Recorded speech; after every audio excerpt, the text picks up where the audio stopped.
Buenas tardes, ¿qué tal? ¿Cómo estáis? Feliz Día de la Madre, sobre todo a las mamás, y espero que se hayan portado bien con vosotros. Además, menudo día que os han regalado, ¿eh? Un día, por lo menos aquí en el norte, espléndido, calorazo. Yo he salido hace un ratito con Jazz a dar un paseo, las 7 menos poco, y teníamos 27 grados. Y bueno, pues como todos los días, ¿sabéis desde hace cuántos? Ahora os lo voy a decir.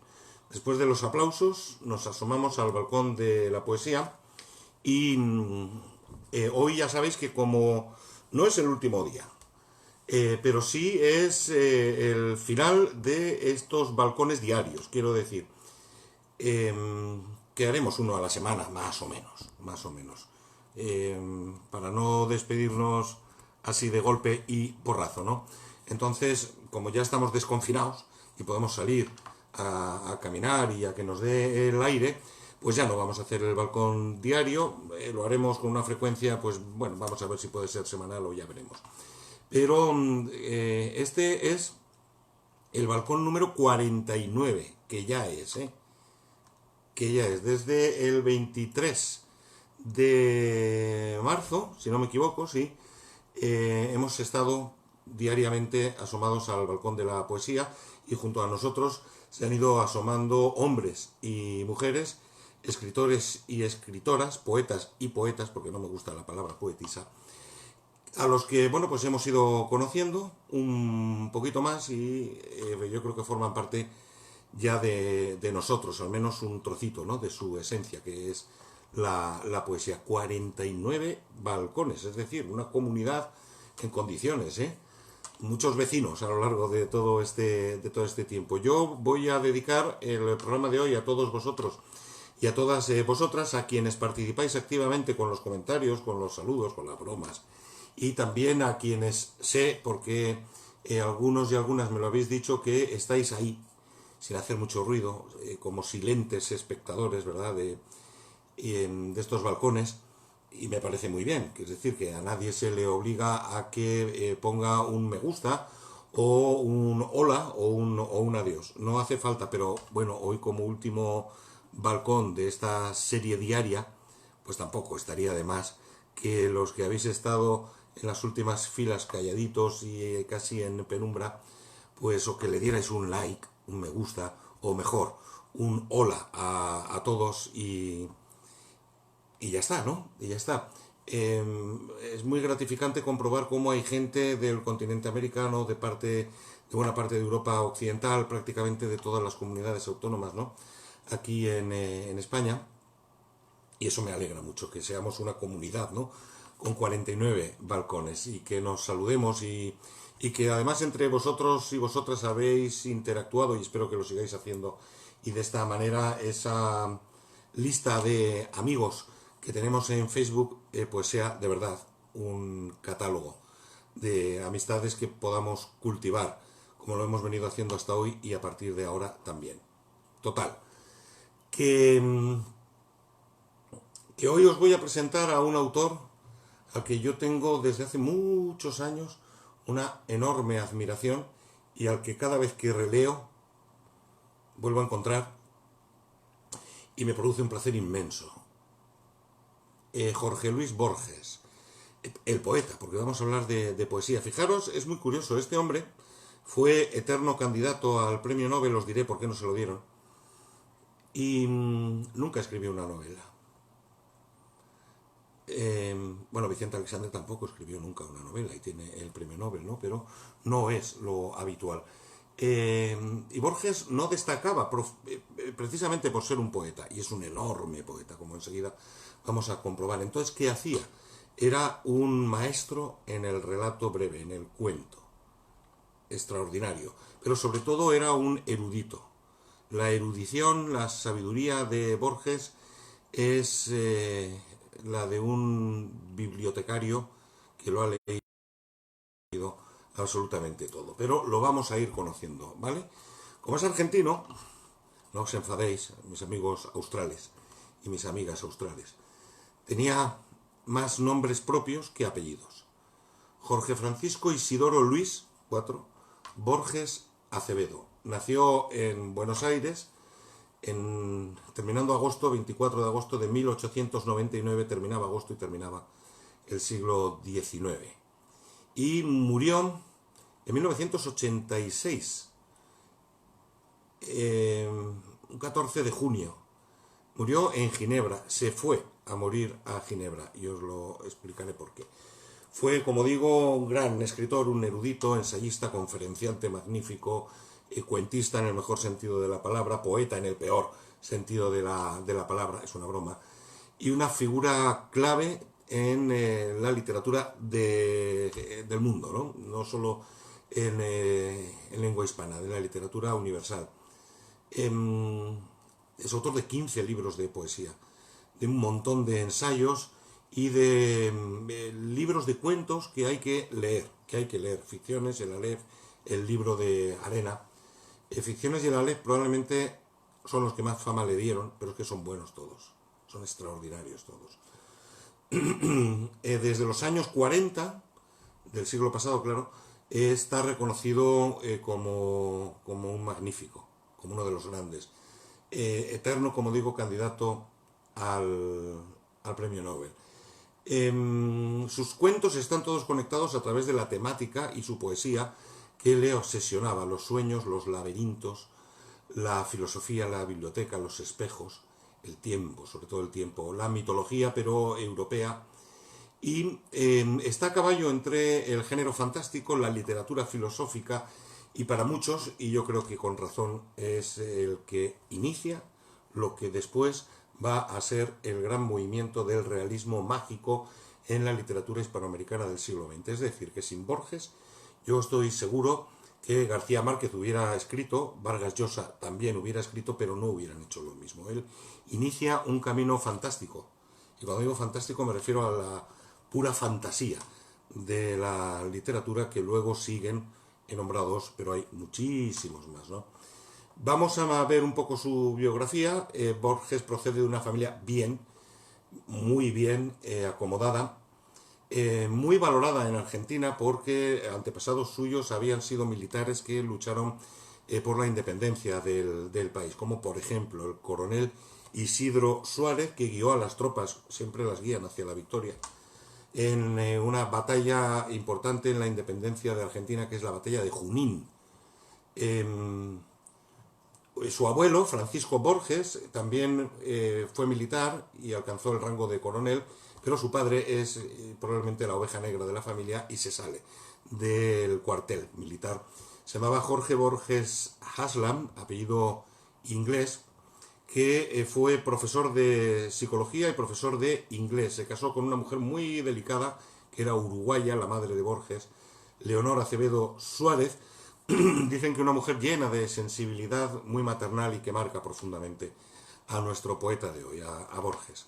Cuando se inicia la Primera Guerra Mundial, a la familia le pilla, que ya es casualidad, el inicio de la guerra en Europa.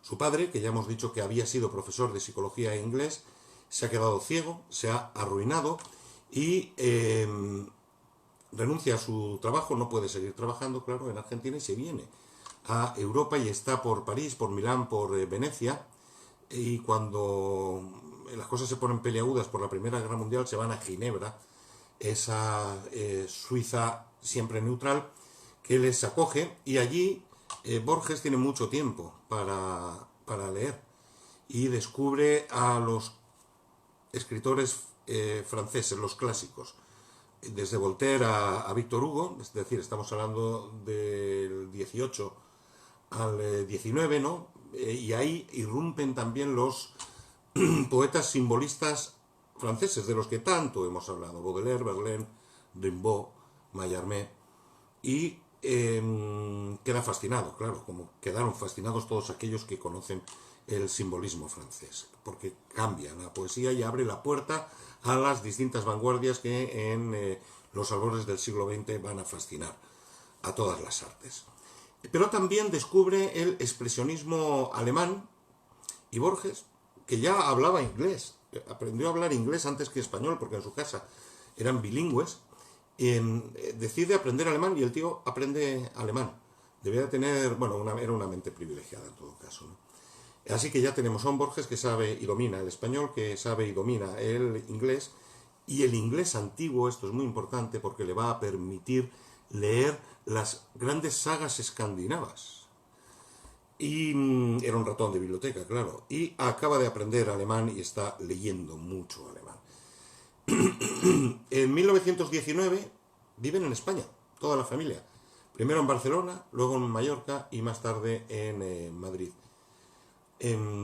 Por cierto, se dice que escribió unos versos, salmos rojos, que eran unas odas a la Revolución Rusa, de los que ya no se sabe nada, ¿no? En Madrid, claro, ese Madrid del año 19, 20 y 21, que es el tiempo que están allí, encuentra a una persona, un escritor que le va a marcar profundamente, del que dice que es su maestro, aunque luego no tienen prácticamente nada en común, Rafael Cansinos Asens. Pero también conoce a Valle Inclán, a Juan Ramón Jiménez, a Ortega y Gasset, a Ramón Gómez de la Serna, a Gerardo Diego y a varios más, ¿no? Fijaros qué reunión, ¿eh? En 1921 están de vuelta en Buenos Aires. Él tiene, porque se nace en el 99, ¿no? Hemos dicho, eso es, tiene 22 años y funda con otros escritores jóvenes la revista Prismas y más tarde Proa, que alcanza cierta celebridad, ¿no? Su firma está en el primer manifiesto ultraísta argentino, una corriente estética y literaria. Regresa a Europa, vuelve otra vez a Argentina y es cuando en 1923 publica su primer libro poético que se titula Fervor de Buenos Aires. Tiene 24 años. Con 30 ya es un tipo muy conocido, reconocido y admirado en Argentina, ¿no? Hay un hecho fundamental que va a marcar su vida, que es la muerte de su padre, ocurrida en 1938, y en ese momento nuestro invitado de hoy en el balcón, Jorge Luis Borges, comienza a trabajar como bibliotecario. Probablemente su obsesión, más que con el tiempo, con los laberintos, procede de ahí, de su tiempo como bibliotecario, no en la principal biblioteca de Buenos Aires, no, en las afueras. Ese mismo año, terminando ya en Navidades, sufre un accidente que agrava un problema de visión. Recordad que su padre ya se había quedado ciego. El accidente está a punto de costarle la vida, pero empieza a acelerar esos problemas de visión. Él, como no es tonto, probablemente haya entendido que hay algo congénito y que si su padre se quedó ciego y él empieza a tener esos problemas siendo tan joven, va a perder la vista. No hay, yo creo que nada peor para alguien que ama tanto los libros, que es su profesión, la de bibliotecario, que la de quedarse ciego. Se dedica a dictar en lugar de escribir. Dicta a sus amigos y sobre todo a su madre, a su bendita madre. Y gracias a ello puede escribir. Y se está quedando ciego progresivamente. No es una ceguera repentina, sino que es de manera progresiva y él, por lo tanto, se va dando cuenta poco a poco, siendo muy joven, de que va a dejar de ver. Escribe un poema que se titula Un ciego. No sé cuál es la cara que me mira cuando miro la cara del espejo. No sé qué anciano acecha en su reflejo, con silenciosa y ya cansada ira. Lento en mi sombra, con la mano exploro mis invisibles rasgos. Un destello me alcanza. He vislumbrado tu cabello que es de ceniza, o es aún de oro. Repito que he perdido solamente la vana superficie de las cosas. El consuelo es de Milton y es valiente, pero pienso en las letras y en las rosas. Pienso que si pudiera ver mi cara, sabría quién soy en esta tarde rara. Es un soneto. Es un soneto y veis cómo ya está resignado, ¿no? Y dice que no se ha quedado ciego, sino que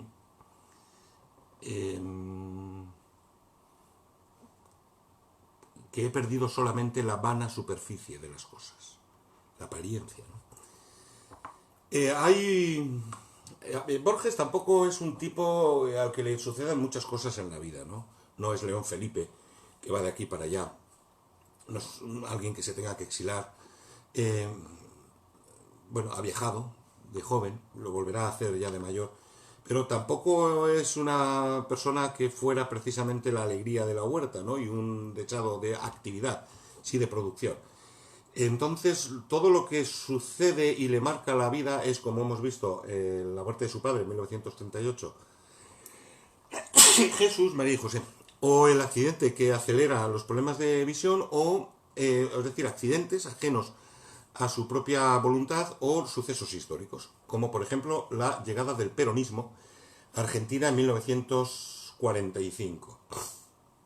Su madre, que era muy delicada, que era muy sensible, y una de sus hermanas, que se llama Nora, que debía de ser de la misma pasta, además de sensibles, eran mujeres fuertes y muy determinadas. El régimen de Perón las detiene por hacer unas declaraciones en contra de ese régimen. Esto les acarrea, como escribió años después Borges, una prisión valerosa cuando tantos hombres callábamos. Han firmado manifiestos antiperonistas con su nombre y sus dos apellidos, y el gobierno del inefable Juan Domingo Perón lo aparta, lo castiga a él, no solo a su madre y a su hermana, sino que a él también, y qué horror, lo cesan como bibliotecario y lo nombran, y no es un chiste, inspector de conejos y aves en los mercados municipales. Borges, inspector de conejos y aves en los mercados municipales de Buenos Aires.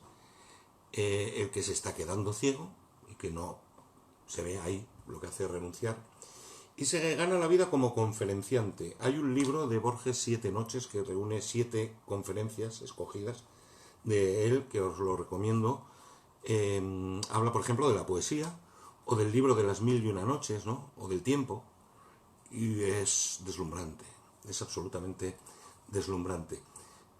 Es entonces, cuando ya se está ganando la vida como conferenciante, que escribe probablemente el libro más conocido de él y el más original de todos, que es una colección de cuentos magníficos, el Aleph, de 1949.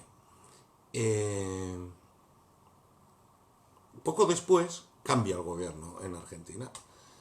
Perón se va fuera, y ese cambio de gobierno le sienta, claro, muy bien a Borges, que recupera el puesto de bibliotecario, pero en la Biblioteca Nacional, y además es nombrado miembro de la Academia Argentina de las Letras, y empieza no a ser conocido, sino que ya lo era, sino a ser reconocido. Pero ¿qué ocurre? Estas cosas que pasan. En unas elecciones en 1974 se presenta Perón y las gana. Manda narices, pues sí, las gana.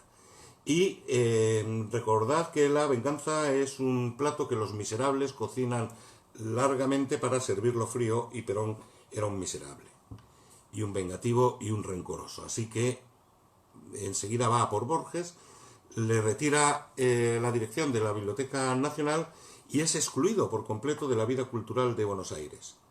A pesar de todo el reconocimiento popular e intelectual que tiene, lo ningunean de tal manera que prácticamente desaparece. Ahí se puede explicar cómo, cuando el gobierno de Perón es derrocado por un golpe de estado de los militares en Argentina, de los milicos, Borges ahí mete la pata y se alegra públicamente del golpe de estado y de la llegada de la dictadura militar. Aunque se arrepiente enseguida, pero acaba de meter la pata, y eso le va a pasar factura. Borges y Ernesto Sábato incluso llegan a reunirse con Videla, el dictador, bien pronto, el mismo año de 1976, y le muestran su preocupación y su disgusto por el paradero de unos colegas suyos desaparecidos, que es un eufemismo horroroso, ¿no? Asesinados. Lo que pasa es que a Europa llegan, claro, enseguida esas declaraciones primeras de Borges en las que se alegra por el golpe de estado de los militares. Y en ese momento hay un académico sueco, un tal Arthur Lubitsch, que dice que Borges jamás va a recibir el Premio Nobel de Literatura por razones políticas. Y lo cumplieron, no se lo dieron, y todos los años era el gran favorito, el gran favorito, el gran favorito. Sí que le dieron, porque se lo ganó en 1979, ya todavía en plena dictadura de los militares argentinos. A Borges se le concede en España el premio Cervantes, porque desde hace muchísimo tiempo estaba reconocido internacionalmente, ¿no? Tiene 15 libros de poesía escritos, algunos tienen unos títulos que son un verdadero poema, ¿no? Aparte de Fervor de Buenos Aires, Luna de enfrente, El hacedor, para las 6 cuerdas, el otro, el mismo, Elogio de la sombra, El oro de los tigres, La rosa profunda, La moneda de noche, La cifra o El último, que es Los conjurados, un librito con una densidad poética extraordinaria. Precisamente del libro de Los conjurados, la elegía de un parque que vais a ver cómo recoge algunos de los temas recurrentes y obsesivos en la producción tanto literaria como poética como narrativa de Borges. Es un poemazo. Se perdió el laberinto.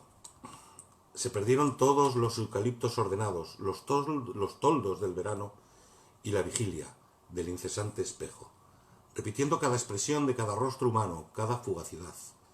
El detenido reloj, la entretejida madreselva, la glorieta, las frívolas estatuas, el otro lado de la tarde, el trino, el mirador y el ocio de la fuente son cosas del pasado. ¿Del pasado?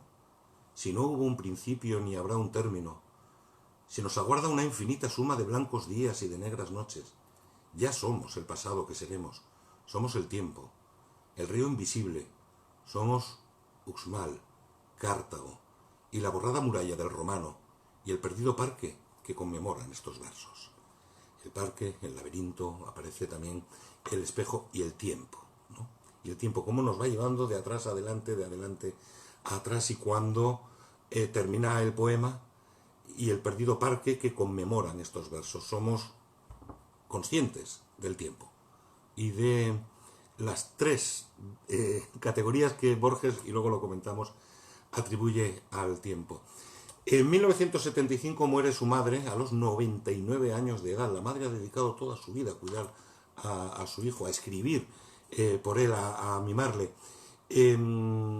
A partir de ese momento, Borges realiza una serie de viajes junto a una exalumna, que luego fue su secretaria, y en la etapa final de Borges, su esposa, su segunda esposa, María Kodama. Una mujer que le cuidó a Borges más que como una madre, casi como una hija, ¿no? Y de la que Borges estaba profundamente enamorado, y ella de él también. Borges tiene un profundo sentimiento de amor y lo sabe plasmar muy bien dentro de su erudición en la poesía. Y es muy reflexivo. Y tiene ese pellizco, esa chispa, ese destello, ese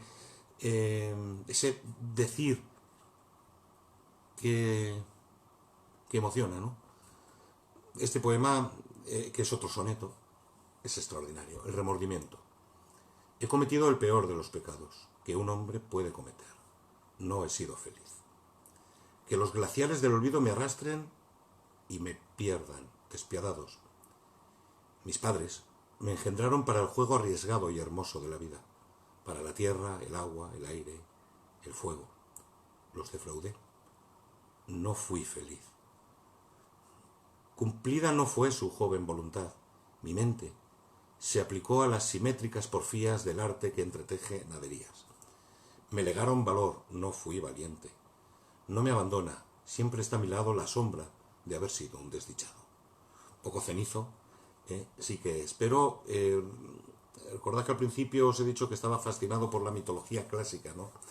Cuando dice, mis padres me engendraron para el juego arriesgado y hermoso de la vida, para la tierra, el agua, el aire, el fuego, ¿no? Lo está hablando de los elementos, ¿no? Y parece que no está contento con lo que ha hecho en la vida. Sin embargo, es un gran poeta del amor, de verdad, es un gran poeta del amor. Vamos a ver dos composiciones poéticas, que son dos sonetos entrelazados, ¿no? En los que el tema evidente es la pérdida, no del amor, de la pareja, que es peor. Porque si uno pierde el amor, pues deja de amar todo, simplemente, simple y llanamente, ¿no? Y como dice el refranero, ojos que no ven. Pero en este caso no pierde el amor, sino que pierde a la amada. Y eso duele, ya lo creo que duele, porque vivir es lo que duele. Y estamos vivos mientras tenemos amor. Y de eso al final también nos hablaré un poco. Bueno, la composición poética, que son dos sonetos encadenados, está relacionada con la pérdida de la amada. En la primera parte del poema, en el primer soneto, se habla de esa pérdida. Habla en la primera estrofa del misterio del amor, que lo asocia a la noche y a la luna. Se pierde la atracción. La noche es también una imagen repetida de una historia que muchos han vivido, porque hay un número casi infinito de amantes que han dejado de ser lo que han perdido, ¿no?, a la persona amada. Eso aparece reflejado también en la primera estrofa, que es el primer cuarteto. En la segunda, la luna se asocia a la tristeza y a la pena, eso es muy lorquiano también. Cuando se pierde la relación, cuando se acaba totalmente el amor y se evita el contacto físico con la persona amada. Ahí aparece un vacío que no lo llena absolutamente nada. Y aparece algo muy peligroso, que son los recuerdos o la evocación de los recuerdos, lo cual es muy de Neruda. Es tan corto el amor y tan largo el olvido, ¿os acordáis? Y luego nos quedan los dos tercetos. En el primero no sirven las frases hechas, ni el consuelo, ni los consejos. Él sabe que el camino para recuperar un poco la alegría no es fácil y se da tiempo. Y para terminar nos habla de una imagen que recuerda a la persona amada, una música que hemos escuchado, que es un recuerdo. Esa música y ese recuerdo es el que termina hundiendo al poeta, ¿no? Y todo esto con estos versos. Recordad, ha perdido a la amada, ¿no? Y empieza, tremebundo. Ya no es mágico el mundo, te han dejado. Ya no compartirás la clara luna, ni los lentos jardines. Ya no hay una luna que no sea espejo del pasado. Cristal de soledad, sol de agonías. Adiós las mutuas manos y las sienes que acercaba el amor.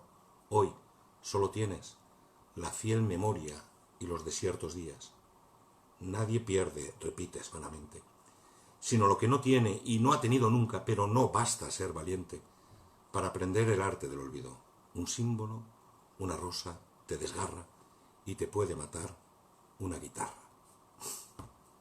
Es un sonetazo, ¿no? Vamos con el segundo. El poeta se quiere dar ánimos y al principio, primero lo que reconoce es que no puede seguir así. Pero se quiere conformar, o peor, se quiere resignar, que es la manera menos combativa y mustia de morir. La respuesta es que fuera del corazón está la vida, que lo mejor está por venir. Eso es mentira. Y el mismo poeta se invita a la vida con la herramienta del carpe diem, ¿no? El vivir ahora. Insiste luego en la segunda estrofa sobre lo mismo. Por mucho que dure el pasado, los recuerdos son una luz que brillan siempre, empieza a darse cuenta, y el tedio, la muerte emocional, el decidir no querer amar es una opción, pero para él es un espejismo de una realidad que no existe, porque el recuerdo y la amada sigue estando presente. Vamos terminando con el poema, y en el primer terceto él quiere tomar una decisión que pasa por olvidar, y se cree esa mentira falaz de que el tiempo lo cura todo. El tiempo no cura absolutamente nada. Y no hay mentira más cruel que esa. Hay que darse cuenta, por lo tanto, de que la persona que estaba con nosotros, la amada, ya no está, y que su recuerdo lo que únicamente hace es retrasarnos. Y al final, el poeta, en el último terceto, recae en la tristeza y toma una decisión tremenda, porque se da cuenta de que la tristeza es la elección y la única elección, y lo que quiere es desaparecer, olvidar, y se aboca a una autodestrucción interior, ¿no? En este poema, como en el anterior, hay que tomar partido por el amor. Es decir, se lucha entre dos posibilidades: seguir adelante y vivir, o quedarte en la tristeza y abrazar la desesperanza. El poeta parece que se queda con la segunda opción, que está muy próxima a la desaparición, ¿no? A la muerte. Pero también se puede entender, ahí está la paradoja, como un renacimiento, ¿no? Como un volver a empezar, porque sería una muerte transitoria, que daría paso a una vida más plena más adelante. Pero eso, y aquí está la magia de la poesía que vamos a leer, lo deja Borges a la interpretación del lector. Ahí está la magia de este soneto, que está hilado con el anterior, ¿eh? Ya soy feliz, tal vez no importa. Hay tantas otras cosas en el mundo. Un instante cualquiera es más profundo y diverso que el mar. La vida es corta. Y aunque las horas son tan largas, una oscura maravilla nos acecha: la muerte. Ese otro mar. Esa otra flecha que nos libra del sol y de la luna y del amor. La dicha que me diste y me quitaste debe ser borrada. Lo que era todo tiene que ser nada. Solo me queda el goce de estar triste, esa vana costumbre que me inclina al sur, a cierta puerta, a cierta esquina. El goce de estar triste, que es la melancolía, la alegría de estar triste, ¿no? Que decía Víctor Hugo. Bueno, Borges lo que hace como nadie es llevar de la mano la fantasía y la filosofía,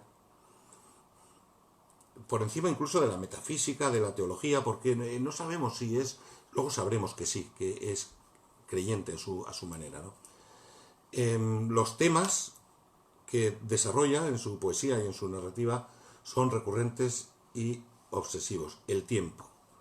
Tiempo que es circular, mezcla el pasado con el futuro a través del presente y vuelve atrás. Es ilusorio y es inconcebible, ¿no? Los espejos, los hemos visto, los libros imaginarios, los laberintos, la búsqueda del nombre de los nombres, lo fantástico en toda su poesía también se vincula con la filosofía mediante la sabiduría, ¿no? La imaginación razonada que este hombre tiene y que le convierte en algo muy singular. Pero su verdadera obsesión es el tiempo. El tiempo, que es circular, que es isotrópico, que no sé lo que es y lo he mirado y os lo voy a decir y no me entero, circular y la negación del tiempo. Así consigue unir literatura y filosofía de una manera como prácticamente nadie había hecho hasta el momento. Si que el tiempo sea isotrópico, a ver si lo pilláis, y yo no lo pillo, es que tiene propiedades que son idénticas en todas direcciones. En cuanto al tiempo circular, es más fácil, ¿no? El tiempo siempre lo interpretamos como lineal. Va del pasado al futuro. Y hay un breve paso, breve, que es el presente. Vale. El tiempo circular no es lineal, es circular. Lo que nos plantea es que el tiempo es único y altera el orden de cómo se puede afectar y modificar el futuro, y propone que el futuro es posible modificarlo desde el pasado. Eso es muy cinematográfico también. Borges dice: tu materia es el tiempo, el incesante tiempo. Eres cada solitario instante. Y hay un soneto que cantó maravillosamente bien un cantaor de flamenco de Jondo, de cante Jondo, que a mí me gusta mucho, que es el Cabrero, y que se titula La lluvia. En YouTube hay un vídeo extraordinario. Ponéis La lluvia, el Cabrero. Y yo no lo voy a cantar, ¿no? Pero juega con ese tiempo, ¿no? Con la modificación del tiempo, con ese tiempo circular. Bruscamente la tarde se ha aclarado, porque ya cae la lluvia minuciosa. ¿Cae o cayó? La lluvia es una cosa que sin duda sucede en el pasado. Quien la oye caer ha recobrado el tiempo en que la suerte venturosa le reveló una flor llamada rosa y el curioso color del colorado. Esta lluvia que ciega los cristales alegrará en perdidos arrabales las negras uvas de una parra en cierto patio que ya no existe. La mojada tarde me trae la voz deseada de mi padre que vuelve y que no ha muerto. Me parece delicadísimo este soneto. es imposible abarcar en un espacio como este y en 6 más como este toda la obra, toda la personalidad, todo lo que es y sigue siendo Jorge Luis Borges. Es imposible. Así que, como es imposible, pues es imposible, ¿no? Lo que es imposible y no se puede hacer nada, ya está. Así que, si por lo menos sirve este tiempo para que os apetezca conocer a Borges, el poeta y el cuentista, pues lo daremos por bien empleado. En cuanto al poeta, cualquiera de sus libros, a mí me gustó mucho El Conjurado. Y en cuanto a su narrativa, yo el Aleph o el Libro de Arena, sin ninguna duda.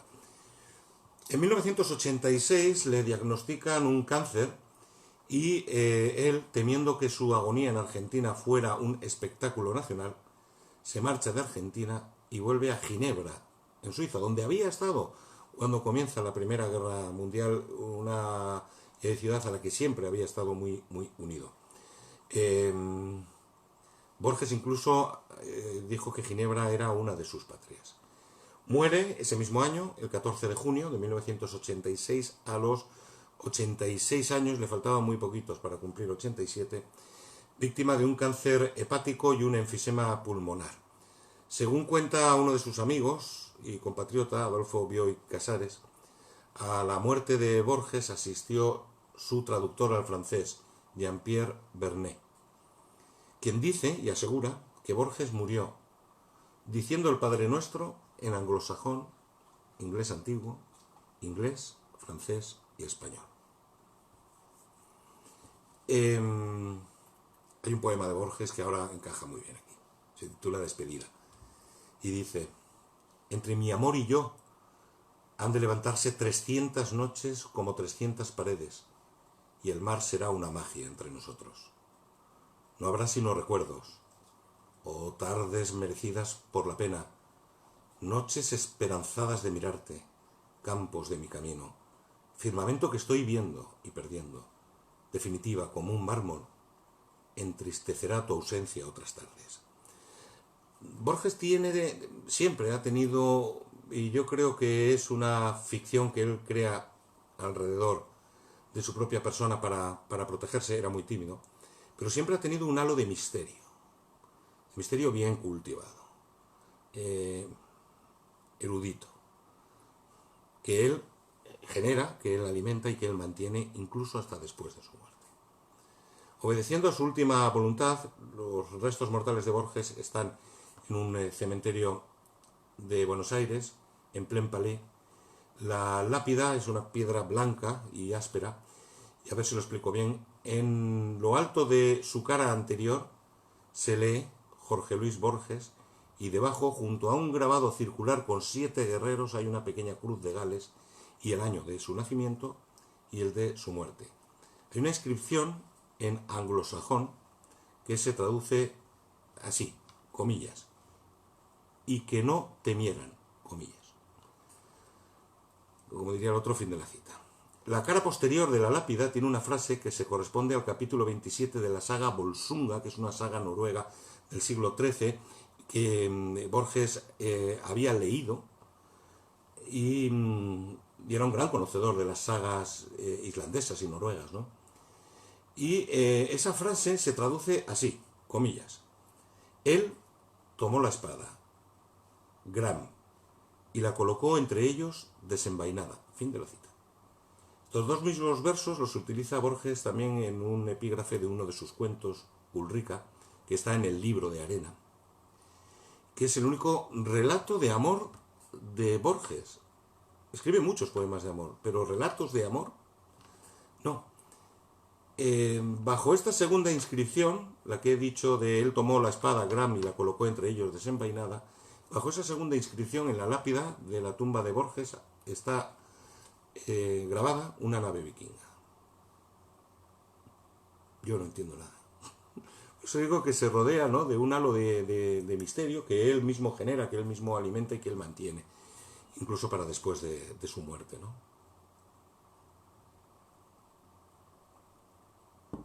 Un personaje. Dice, soy el que sabe que no es menos vano que el vano observador que es el espejo, de silencio y cristal, sigue el reflejo o el cuerpo da lo mismo del hermano. Soy, tácitos amigos, el que sabe que no hay otra venganza que el olvido ni otro perdón. Un Dios ha concedido al odio humano esta curiosa llave. Soy el que, pese a tan ilustres modos de errar, no ha descifrado el laberinto singular y plural, arduo y distinto del tiempo, que es uno y es de todos. Soy el que es nadie, el que no fue una espada en la guerra. Soy eco, olvido, nada. Es curioso cómo cuando él sabe que va a morir, y según dice su traductor al francés, recita, porque no dice el traductor que reza, sino que dice, ¿no? En todo caso da lo mismo. El Padre Nuestro, en inglés antiguo, en anglosajón, en francés y en español. ¿Era creyente Borges? No lo sé, pero sí que sabemos que se lo preguntó muchas veces, ¿no? Y que tiene, a lo largo de ese diálogo con el tiempo, con el laberinto y con el espejo, tiene que aparecer Dios. Y Dios aparece en numerosas ocasiones. Creo que fue por Semana Santa. Os leí un poema que yo si hablo de Borges lo tengo que leer, y es el último, que se titula Cristo en la cruz. Vamos a pensar, mientras escuchamos el poema, si Borges era o no era creyente.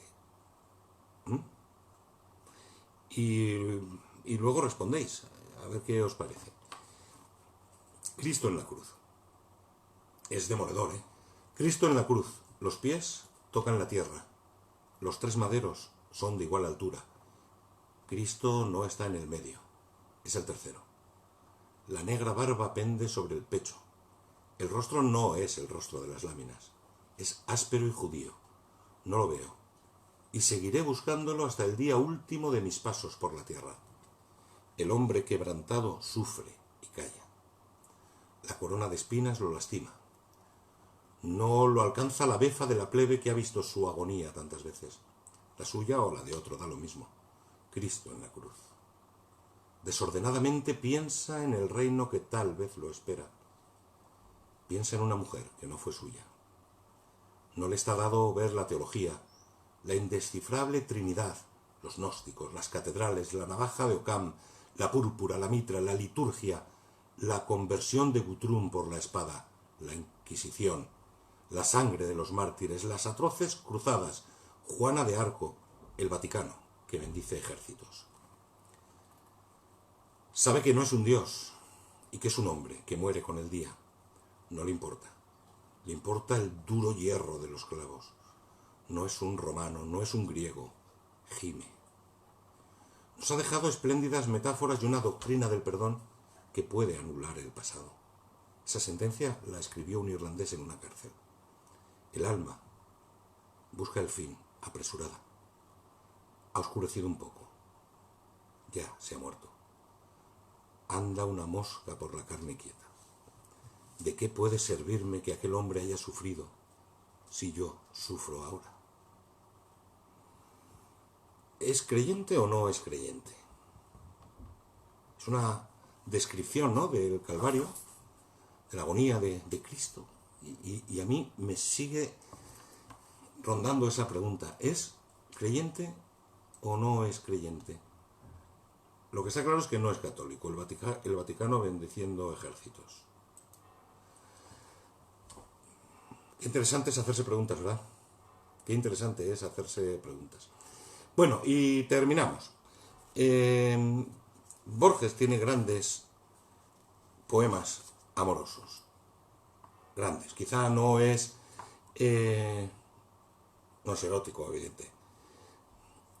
No es modernista, claro. No tiene la pasión de Salinas ¿os acordáis de Se querían, de Vicente Alexandre, ¿no? Pero tiene un amor más propio más analizado desde la razón, ¿no? Que también inquieta mucho. Yo ahora termino y os leo un poema que está dedicado a uno de los mayores amores de mi vida. Que todavía es alguien a quien quiero mucho, mucho. Y, y me gusta además quererle mucho. El poema se titula Le acaricia la nieve y va dedicado a este amor, ¿no? Que es uno de los amores, repito, de mi vida. De cuando el rastro de la nieve se estrenaba en su hocico y el viento era un juguete en el nervioso remolino de su rabo. Antes, al igual que ahora, me interroga mirándome a los ojos. Yo le explico la vida, como si no fuera a entenderme, y aprendo que lo sencillo es un afecto importante en este invierno de prisas que tirita. Crepita en su presencia la tibia seguridad de una confianza que nunca nos enfría. Salta la vida en el ritmo de un juego que comparto, y soy yo quien le mira inquisitivo y asiento en la razón sincera de sus ojos. Porque Jazz sigue empeñado en que puedo aprender y entender, en que debo ver antes de mirar, escuchar y luego sentir, acariciar un instinto de cercanías sin aguardar nada más allá de una caricia en el alma. Y yo sigo esperando a que me enseñe a saltar despreocupado entre los copos de un tiempo que sigue detenido en su mirada. Y por ahí anda. Hoy he hecho un bizcocho y lo he tenido que esconder. Bueno, mañana ya no tenemos balcón, pero la semana nos deparará por lo menos uno, ¿vale? Os lo prometo. Espero que os hayan gustado estos 49 balcones, que ya son, y sobre todo lo que me gusta es que os conocéis, que os habláis y que habéis tejido entre muchos y muchas una amistad que ojalá trascienda a lo que es este mundo virtual de Facebook, porque el mundo y la vida está allá afuera, en la calle, a donde por fin podemos, aunque sea de manera moderada y sin bares, poder salir, a que nos dé el aire, y llevaremos con nosotros, seguro que sí, la poesía. Un beso a todas y un abrazo a casi todos. Muchas gracias y hasta un día de estos, ¿vale? Adiós.